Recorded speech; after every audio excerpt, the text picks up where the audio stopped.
Indonesia merupakan negara yang percaya dengan adanya Tuhan dan mayoritas dari masyarakat Indonesia menganut agama Islam. Seperti yang sudah diketahui, masuknya agama Islam, terutama di Pulau Jawa disebarkan oleh para ulama Wali Songo. Salah satu Wali Songo pertama yang hadir ke Pulau Jawa menyebarkan agama Islam adalah Sunan Gresik. Nama Wali Songo adalah nama dari sebuah majelis dakwah dan majelis dakwah tersebut didirikan oleh Sunan Gresik pada abad ke-14. Keberadaan Wali Songo bisa membuat sebuah pembaharuan di lingkungan masyarakat Jawa pada zaman tersebut. Sunan Gresik merupakan salah satu orang yang termasuk ke dalam Wali Songo, yang dianggap sebagai orang yang pertama kali menyebarkan mengenai agama Islam di daerah Jawa. Sunan Gresik yang memiliki nama asli Maulana Malik Ibrahim merupakan seorang wali senior di antara Wali Songo lain yang hadir dalam menyiarkan agama Islam di Indonesia. Beliau juga memiliki nama panggilan lain seperti Syekh Maghribi. Sebagian masyarakat juga menyebutnya dengan sebutan kakek bantal. Maulana Malik Ibrahim adalah saudara dari Maulana Ishaq, di mana Maulana Ishaq adalah seorang ulama yang juga terkenal di daerah Samudra Pasai. Beliau adalah ayah dari Raden Paku atau Sunan Giri. Maulana Malik Ibrahim merupakan anak dari seorang ulama Persia. Ulama tersebut bernama Maulana Jumadil Kubro yang bertempat tinggal di Samarkand.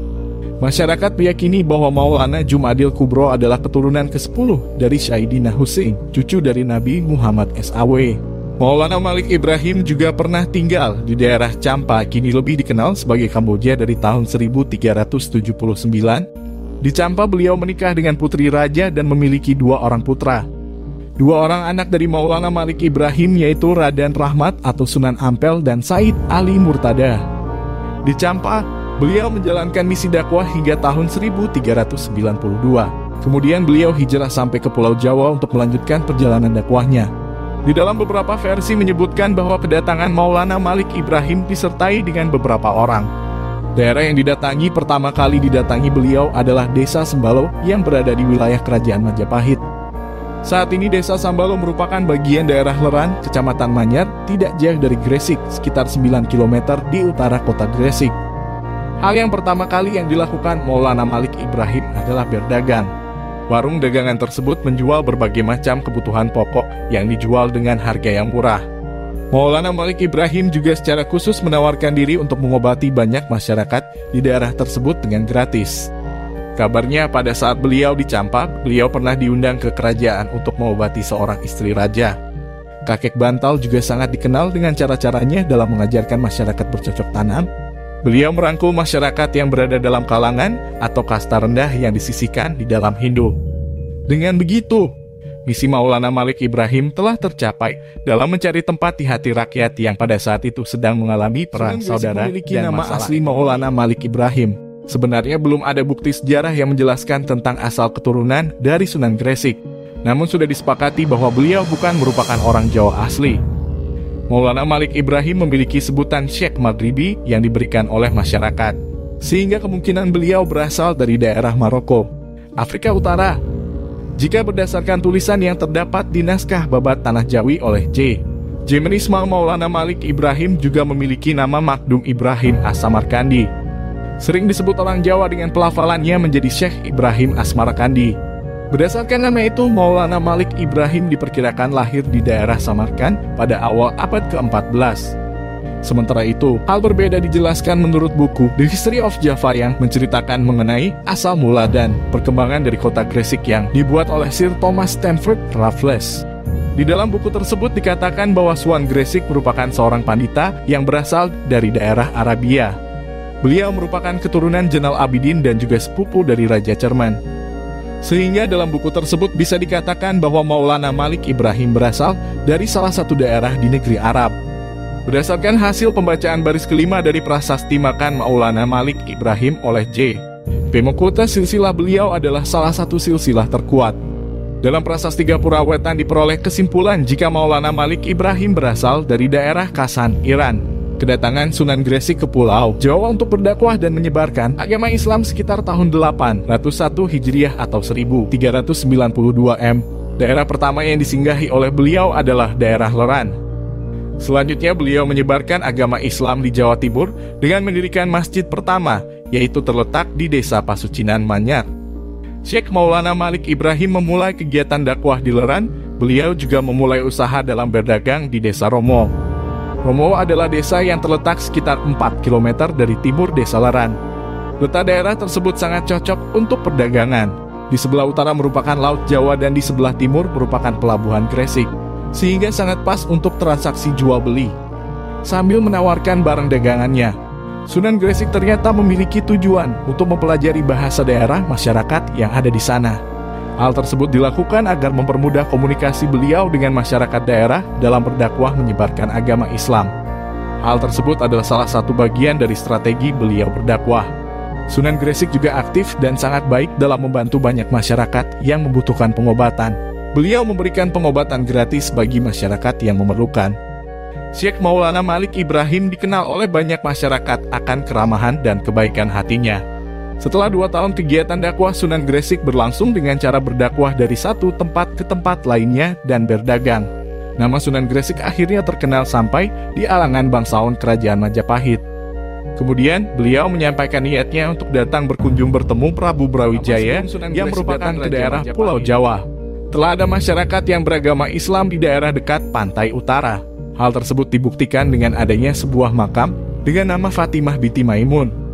Pada makam tersebut tertulis bahwa wanita yang bernama Fatimah meninggal tahun 1082 M atau 475 Hijriah. Jadi di Pulau Jawa di daerah Leran dan Jepara sudah terdapat agama Islam sebelum Wali Songo hadir.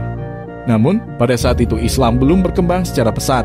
Maulana Malik Ibrahim yang juga dikenal oleh masyarakat setempat dengan nama Kakek Bantal diperkirakan datang ke Pulau Jawa pada 1404 M di Gresik. Beliau melakukan kegiatan dakwah menyebarkan agama Islam kepada banyak masyarakat hingga beliau wafat di tahun 1419 M. Saat itu kerajaan yang berkuasa dan merupakan kerajaan yang besar di daerah Jawa Timur merupakan Majapahit. Raja dan masyarakat di sana menganut ajaran Hindu atau Buddha. Pada saat itu juga sudah ada sebagian masyarakat yang beragama Islam. Penyebaran agama Islam yang dilakukan oleh Sunan Gresik menggunakan strategi dengan cara yang bijaksana sesuai ajaran Al-Quran. Ada juga yang mengatakan bahwa Maulana Malik Ibrahim berasal dari negara Turki dan pernah mengembara ke Gujarat, sehingga beliau memiliki pengalaman dalam menghadapi orang-orang yang beragama Hindu di daerah Jawa. Gujarat merupakan salah satu wilayah di negara Hindia yang mayoritas penduduknya beragama Hindu. Di Jawa, beliau bukan hanya dihadapkan dengan masyarakat yang beragama Hindu, namun beliau juga harus menghadapi dan memiliki kesabaran dengan orang-orang yang tidak memiliki agama atau mengikuti aliran sesat. Beliau berusaha untuk meluruskan pemikiran orang-orang Islam yang melakukan kegiatan bercampur dengan kegiatan musyrik. Cara beliau dalam menghadapi orang tersebut adalah dengan tidak secara langsung menentang kepercayaan dan kegiatan yang mereka yang diyakini selama ini. Maulana Malik Ibrahim melakukan pendekatan dengan cara yang halus dan sangat bisa diterima oleh rakyat. Beliau menunjukkan keindahan dan akhlak Islami sesuai dengan ajaran Nabi. Dari huruf Arab yang tertulis di batu nisannya, diketahui bahwa Sunan Gresik adalah seorang yang suka menolong fakir miskin. Beliau juga sangat dihormati oleh para sultan bahwa beliau adalah seseorang yang memiliki pribadi yang sangat hebat dan bagus. Bukan hanya dikenal oleh kalangan atas, namun juga di kalangan rakyat bawah. Berdasarkan literatur yang ada, Kakek Bantal juga merupakan ahli pengobatan dan ahli pertanian. Sejak beliau tinggal di daerah Gresik, hasil pertanian sawah dan ladang masyarakat Gresik meningkat pesat. Banyak orang yang sakit di daerah tersebut juga datang kepada beliau. Masyarakat tersebut diberi pengobatan menggunakan daun-daunan tertentu yang memiliki khasiat untuk pengobatan. Beliau memiliki sifat yang ramah, lemah lembut, serta ulas asih kepada semua orang tanpa terkecuali, baik itu dengan sesama muslim ataupun dengan non-muslim.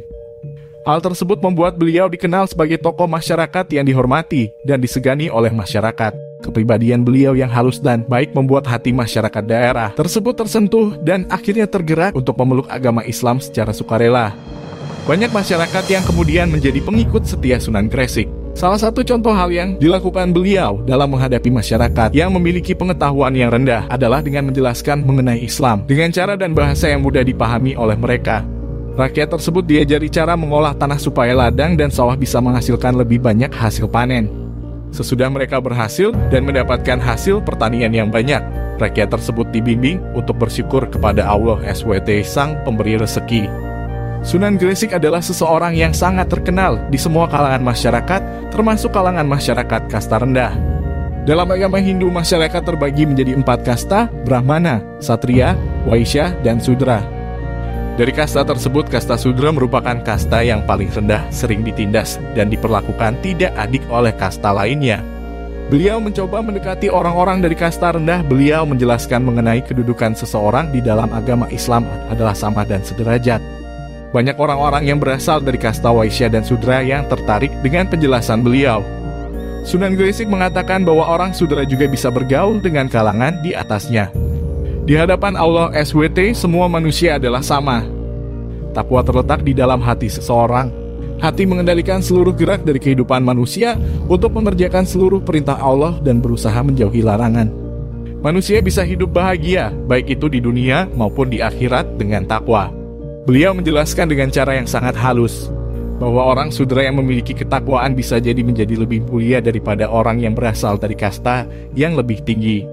Mendengar penjelasan dan keterangan dari Syekh Maulana Malik Ibrahim, banyak rakyat dari kalangan kasta Waisya dan Sudra merasa senang dan lega.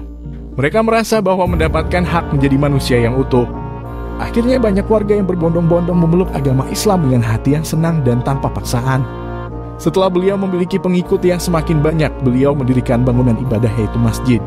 Masjid tersebut diperuntukkan untuk beribadah bersama, misalnya untuk sholat. Beliau mendapatkan banyak bantuan dari Raja Charmain untuk mempersiapkan generasi umat yang dapat meneruskan perjuangan beliau dalam menyebarkan agama Islam ke banyak tempat. Beliau juga mendirikan pesantren yang digunakan sebagai tempat untuk mendidik banyak santri sebagai seorang calon mubalik. Pendirian pesantren ini diawali dengan pemikiran dari kebiasaan masyarakat Hindu yang mendidik para biksu di Mandala. Hal tersebut menjadi salah satu strategi yang sangat bagus pada saat itu. Beliau mendirikan pesantren yang serupa dengan bangunan Mandala milik kelompok Buddha dan Hindu. Pesantren ini digunakan untuk menjaring banyak umat untuk mempelajari agama Islam. Hasil dari pendirian pesantren tersebut ternyata sangat memuaskan. Pesantren menghasilkan banyak mubaik yang akhirnya menyebar ke seluruh penjuru Nusantara untuk mengenalkan agama Islam. Hingga saat ini, tradisi pesantren masih terus eksis. Banyak para ulama yang mendirikan pesantren untuk mengajarkan ilmu agama Islam untuk mendidik calon mubalik. Apabila ada orang yang datang dan bertanya mengenai masalah agama kepada beliau, maka beliau akan mencoba menjawab dengan jawaban yang mudah dan terang-terang dan tidak berbelit-belit. Hal tersebut sesuai dengan apa yang diajarkan oleh Nabi Muhammad SAW dalam menganjurkan agama, yaitu tidak dipersulit, mudah, tidak ditakut-takuti, dan umat harus dibuat bergembira. Setelah 2 tahun Sunan Gresik menyiarkan agama di Gresik, beliau tidak hanya membimbing umat untuk lebih mengenal dan memperdalam agama Islam, beliau juga memberi arahan supaya tingkat kehidupan masyarakat di sana menjadi lebih baik. Beliau memiliki banyak gagasan-gagasan baru, misalnya mengalirkan air dari daerah gunung untuk mengairi lahan yang ada di bawahnya. Sistem pengairan menjadi lebih baik dan membuat hasil pertanian semakin melimpah. Para petani juga menjadi lebih makmur dan bisa melakukan ibadah dengan hati yang tenang. Jika saja Syekh Maulana Malik Ibrahim tidak ikut dalam membantu dan meningkatkan taraf hidup masyarakat Gresik, tentu masyarakat di sana lebih susah untuk diajak beribadah dengan tenang dan baik. Makam Sunan Gresik terletak di Gapurawatan di Gresik, Provinsi Jawa Timur. Hingga saat ini, makam Syekh Maulana Malik Ibrahim selalu ramai didatangi oleh masyarakat Muslim untuk ziarah. Warga yang datang untuk berziarah ke makam berasal dari banyak daerah dan akan sangat ramai terutama saat hari libur dan weekend. Kompleks makam tidak terlalu luas. Terdapat 2 bagian utama, yaitu makam Syekh Maulana Malik Ibrahim yang berbentuk pendopo dan makam para ulama yang lain. Akses menuju lokasi makam tidak terlalu sulit, letak makam dekat dengan alun-alun kota Gresik. Banyak hal baik yang bisa diambil dari kisah dan perjuangan Sunan Gresik dalam menyebarkan agama Islam juga dalam kehidupannya dengan banyak masyarakat. Beliau bisa merangkul dan berbaik hati kepada semua orang, baik dengan sesama muslim maupun non-muslim serta dengan masyarakat yang kurang sampai kalangan kelas atas. Di mana dimakamkannya Sunan Gresik? Sunan Gresik menikah dengan? Kapan Sunan Gresik wafat dan di mana makamnya? Sunan Gresik lahir pada tahun berapa? Semua sudah ada jawabannya di atas.